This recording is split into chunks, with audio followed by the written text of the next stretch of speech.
Hi, my name is Matt. How do you think you're going to die? As Americans, this is something we don't have to think about every day. Our knowledge of biology and science is constantly increasing, and we have eliminated entire diseases that previously killed millions of people. We have developed cures and treatments for nearly any ailment or disease that you might have, and the average American lifespan is increasing every year. During these times of medical and social reform, it would make sense for us to abandon the practices that are harming our nation. Cigarette companies are being targeted now more than ever, and despite having a Second Amendment, people are attacking gun rights constantly. However, alcohol, which is one of the most lethal toxins in our country's history, is not only legal but is overwhelmingly accepted. And you might not consider alcohol to be that dangerous, but it's one of the leading killers of Americans. For instance, despite having a constitutional amendment that protects gun rights, firearms are considered so dangerous that people are trying to ban them. However, gun deaths are rare compared to how many people die each year from alcohol-related incidents. According to the Center for Disease Control, 30,000 Americans die each year from firearms. However, only a third of those are from homicides and murders. The vast majority of people who die from gun accidents are those who are committing suicide or by accidents. In a study done by the National Institute of Alcohol Abuse and Alcoholism, known as the NIAAA, they found that 90% of all gun-related incidents where people died, someone there was intoxicated during the time. But this is because alcohol is a depressant, and it changes the way that people think. And so if you are to abstain from alcohol, you can pretty much decrease your chances of being in a gun-related incident. If you're not in an area, such as a bar, or if you yourself has guns, you refrain from drinking. In fact, you're 7 times more likely to die from an alcohol-related incident than you are of a gun. Unfortunately, although things like firearms, people try and ban them, and you can avoid that by not having a gun with you, intoxication and drunken incidents are something that you can't simply avoid. According to another study done by the NIAAA, over 70% of Americans drink. From drunk driving to domestic abuse, alcoholism is everywhere in our culture. In a report done by the Department of Motor Vehicle Safety, they show that just as many people die from drunk driving incidents as from homicides. So even if you choose not to drink, you're still likely, there's still a great chance that you are going to be affected by this.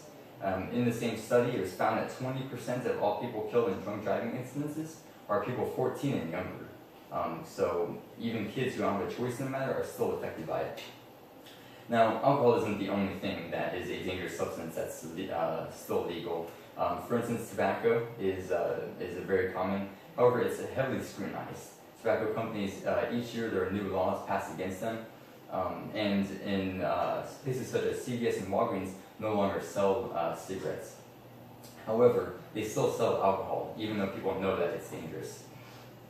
In the book Alcohol and Drug Abuse, Breaking Free and Staying Free by June Hunt, it shows that people who have issues with alcohol tend to have an equal or harder time than breaking that addiction than breaking drug addiction.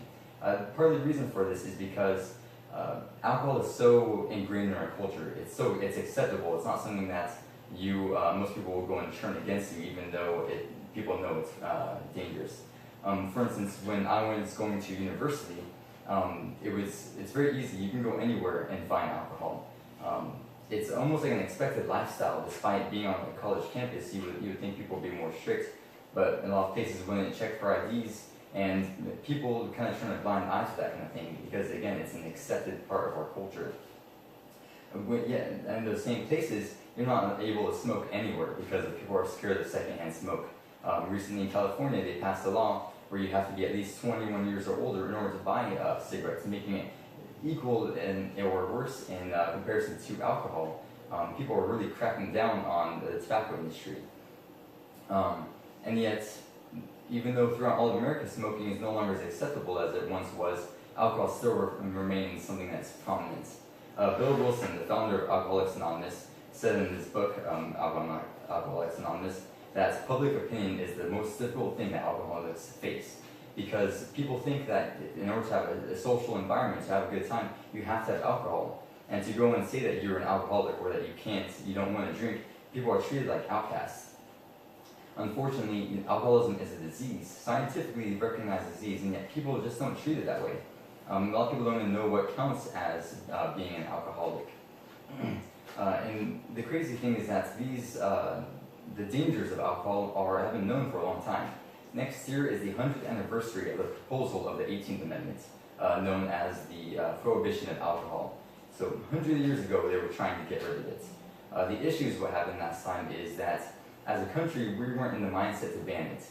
If people can still buy, sell, and drink alcohol, and no one was going to stop it. The only issue was it now costs more, and so people eventually got rid of it.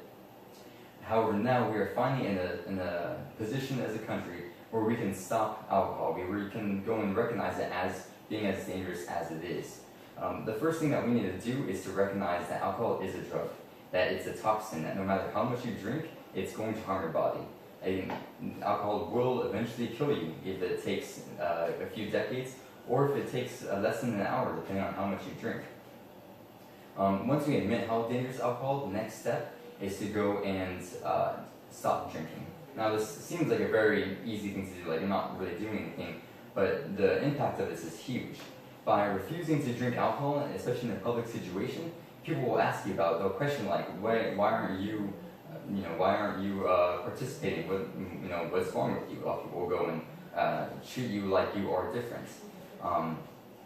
The important thing is to not give in, especially once you realize how dangerous it is. You want to go and show other people that it is something that can be changed for their country and to make everyone better. Thank you.